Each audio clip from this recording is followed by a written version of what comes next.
Which of these stories will you be talking about tomorrow? Tax day, the Clintons released their post-White House tax returns. Their combined income over 7 years, $109 million. Will this affect Senator Clinton's blue-collar appeal?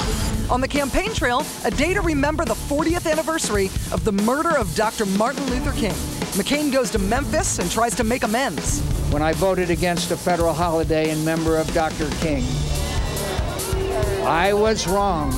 Clinton goes to Memphis and announces she'll have a poverty czar in her administration.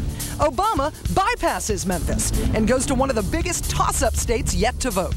The politics of all this with Dana Milbank. A new poll out shows that 81% of Americans think the country is on the wrong track. 81%. 81%? But even in that context, in head-to-head matchups with Obama and Clinton, McCain ties?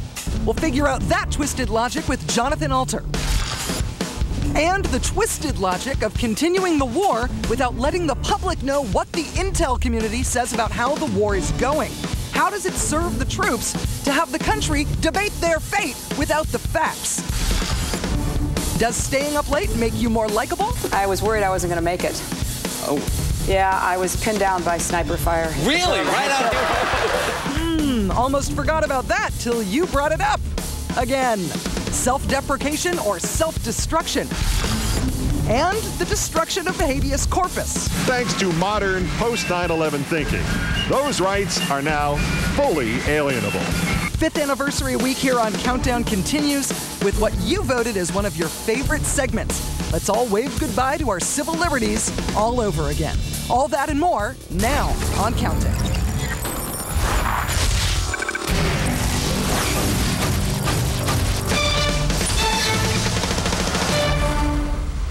Good evening. I'm Rachel Maddow, in for Keith Olbermann. He'll be back on Monday. This is Friday, April 4th, 214 days until the 2008 presidential election. And 40 years to the day since the Reverend Dr. Martin Luther King Jr. died from a sniper's bullet in Memphis, Tennessee. The presidential candidates addressed the meaning of that event today. We'll see how in a moment. But our number 5 story tonight. Late this afternoon, Bill and Hillary Clinton released information about their post-presidential taxes from 2000 through last year. The headline? $109 million in income, averaging more than $10 million a year. More of it coming from President Clinton's speeches than anything else. $52 million from his speeches, $30 million from his books, $10 million from her books. They've paid $34 million in taxes, which is 31% of their income, and 10%, $10 million bucks they gave to charity. The Clinton financial figure, somewhat awkwardly, came out on a day when all 3 campaigns had something to say about poverty, an issue pushed to the fore by today's anniversary of King's death.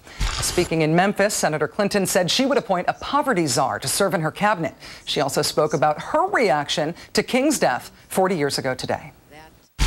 I will never forget where I was when I heard Dr. King had been killed. I was a junior in college. And I remember hearing about it and just feeling such despair. I walked into my dorm room and took my book bag and hurled it across the room. It felt like everything had been shattered.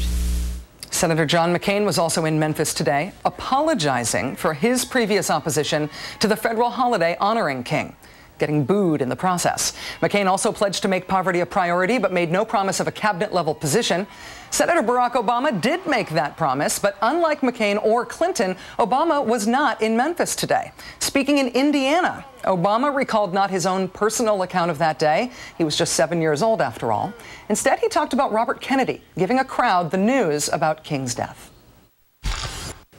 Some of you heard the recordings, the shouts, the pain that were heard as Robert Kennedy made that statement. And as the shock turned into anger, Kennedy reminded them of Dr. King's compassion and his love. And on a night when cities across the nation were alight with violence, all was quiet in Indianapolis. The anniversary and talk of poverty today somewhat overshadowed a minor scandal among the Clinton campaign staff. Clinton's controversial chief strategist and pollster, Mark Penn, also draws a salary from his own lobbying company. Today it was revealed that on Monday he met with Colombia's ambassador to the U.S. because Colombia has hired Penn's firm to lobby for a U.S. free trade deal with Colombia. Why do you care? Well, the catch here is that Hillary Clinton is opposed to that trade deal, while her chief strategist and pollster is being paid to lobby for that free trade deal. Penn today called the meeting an error in judgment. The Clinton campaign said they see no conflict of interest. I'm joined now by fellow MSNBC political analyst Dana Milbank, who's also national political reporter, for the Washington Post. Hi, Dana. Thanks for joining us. It's great to join you on this auspicious anchoring debut. Thank you. Why do you think that John McCain and Clinton went to Memphis while Barack Obama did not? Do you think the Reverend Jeremiah Wright enters into these kinds of calculations, Dana, as much as the Reverend King does? Maybe, Rachel. You remember it was just about a year ago we were asking, or a lot of folks were asking, is Barack Obama black enough? Well, I think thanks to the Reverend Wright, nobody is asking that question right now. In fact, he's giving this, the race issue, a bit of distance, and I think that was a sensible thing to be in Indiana today. Clinton played it quite well with what seemed to be a very heartfelt tribute. And then you had John McCain, who obviously has the most work to do among African Americans. Perhaps not the best imagery to go there and give his speech in Memphis on King Day and have a black man holding an umbrella over him, but at least he did not refer to Dr. King as a Negro. Oh. Yes, that's at least, yes. Barack Obama today evoked RFK. Do you think this was to rationalize the fact that he's in Indiana, which of course votes next month? Or do you think that he was in part trying to make a substantive point about, to try to tie himself to what it took to move the country on after King's death in a way that echoes his own interest in moving the country on issues of race? Well, I think this is what Dr. King might have called the fierce urgency of convenience for Barack Obama, and that is obviously a very important primary coming up there, so a very good reason to be there. And it also did make sense to give himself some distance. I think the RFK line was one of convenience because he happened to have been there, and if Indiana were not about to hold a very important presidential primary, I doubt he would have gone there to celebrate RFK. Well, I hear you. The Clintons, of course, today pulled a classic Friday night news dump with their tax information today. Are you seeing a headline here that they're trying to avoid with this Friday night release strategy?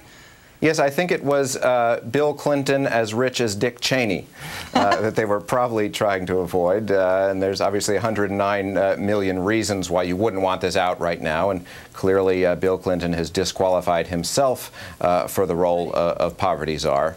Also the issues of, there's about $13 million in there that Clinton earned doing business with campaign contributors. Nothing necessarily wrong with any of this. It's just harder to equate yourself with the common man when this sort of thing is out there. But they did it, they bit the bullet, and it's done now. It does seem awkward that it came out on what is essentially Poverty Day on the campaign trail. It does seem like an awkward coincidence. Finally, on the Mark Penn issue, her very controversial top strategist gets paid by her to communicate her opposition to the Colombian trade deal, and he gets paid by Colombia to try to pass it. It seems to me like the one thing we know here is that Mark Penn is very good at getting paid. But how big a problem is this for the Clinton campaign, do you think?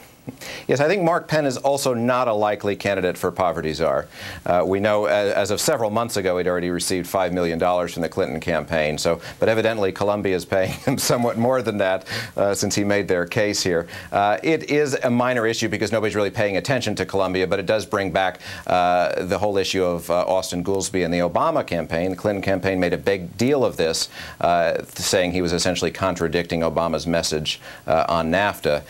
This is one heck of a contradiction right here. And if the Democrats hope to make any political hay out of highlighting the number of lobbyists who are involved in John McCain's campaign, Mark Penn is the great rebuttal to their own argument on that. Oops. Yeah. Dana Milbank of the Washington Post and MSNBC, thanks for your time tonight. Thanks, Rachel.